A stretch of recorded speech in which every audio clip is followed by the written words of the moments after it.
Hello hi అండి. ఈరోజు recipe వచ్చేసి మనము సాంబార్ రెడీ చేసుకుందామండి. సాంబార్ మామూలుగా అందరూ శనగపిండితో చేస్తారు కదా, నేను మాత్రం కందిపప్పుతో ట్రై చేస్తున్నా అండి. దానికి కావాల్సిన ఐటమ్స్ ఉల్లిపాయ, పచ్చిమిరపకాయలు, ఒక చిన్న సోరకాయ,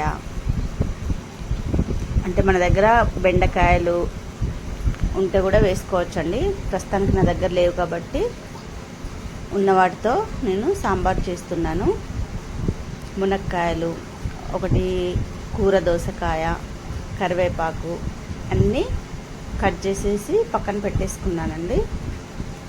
ముందుగా వాటన్నింటినీ మంచిగా నీట్గా కట్ చేసుకొని చిన్న చిన్న ముక్కలుగా రెడీ చేసుకుంటున్నాను.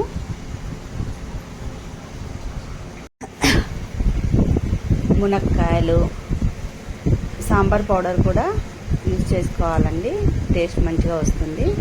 కరివేపాకు, పచ్చిమిరపకాయలు, కొన్ని టమాటా ముక్కలు, దోసకాయ ముక్కలు అన్నీ కట్ చేసేసి రెడీగా పెట్టేసుకుందాము. మనకు ఫ్రై చేసుకునేటప్పుడు ఈజీగా ఉంటుంది. కొంచెం చింతపండు కూడా నానబెట్టుకుందామండి. సాంబార్కు చింతపండు చాలా ఇంపార్టెంట్ కదా. అలా ఒక 10 నిమిషాల పాటు చింతపండును నానబెట్టుకోవాలండి. దీనికోసం కందిపప్పు యూజ్ చేస్తున్నాను చెప్పాను కదా. కందిపప్పునైతే కుక్కర్లో ఉడకబెట్టేసుకోవాలండి. మనం ఎంతైతే పప్పు తీసుకుంటున్నామో దానికి డబుల్గా వాటర్ తీసుకొని మంచిగా మెత్తగా ఉడికేంత వరకు ఉంచుకోవాలి.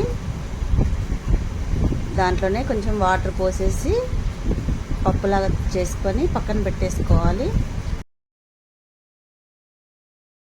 సాంబార్ అయితే పిల్లలు చాలా ఇష్టంగా తింటారండి, చాలా టేస్టీగా ఉంటుంది. పిల్లలకు పప్పు అన్నా సాంబారు అన్నా చాలా ఇష్టంగా తింటారు కదా. ముందుగా అయితే మనం బాణీ పెట్టేసి అందులో కొంచెం ఆయిల్ వేసి జీలకర్ర, ఆవాలు, మెంతులు వేసుకొని కొంచెంసేపు వేగనివ్వాలి. అందులోనే ఉల్లిపాయ ముక్కలు, పచ్చిమిరపకాయ ముక్కలు, కొన్ని ఎండుమిర్చి, మనం కట్ చేసి పెట్టుకున్న సోరకాయ ముక్కలు, దోసకాయ ముక్కలు, మునక్కాయ ముక్కలు అన్నీ వేసుకొని కాసేపు ఫ్రై చేసుకోవాలండి.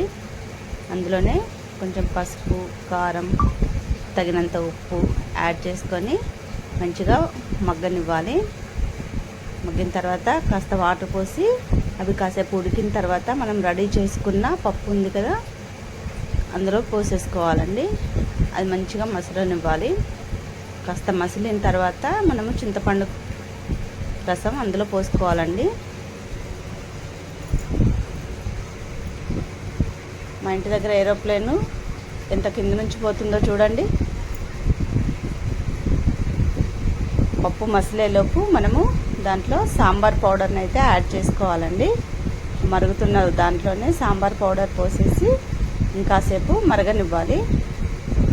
మనము పప్పు ఎక్కువగా వేసుకుంటే చిక్కగా వస్తుందండి, కొంచెం తక్కువగా పోసుకుంటే పలచగా వస్తుంది. అది మనం తినే టేస్ట్ని బట్టి మనం సాంబార్లో కొంచెం బెల్లం ముక్కలు కూడా వేసుకుంటే చాలా టేస్టీగా ఉంటుందండి.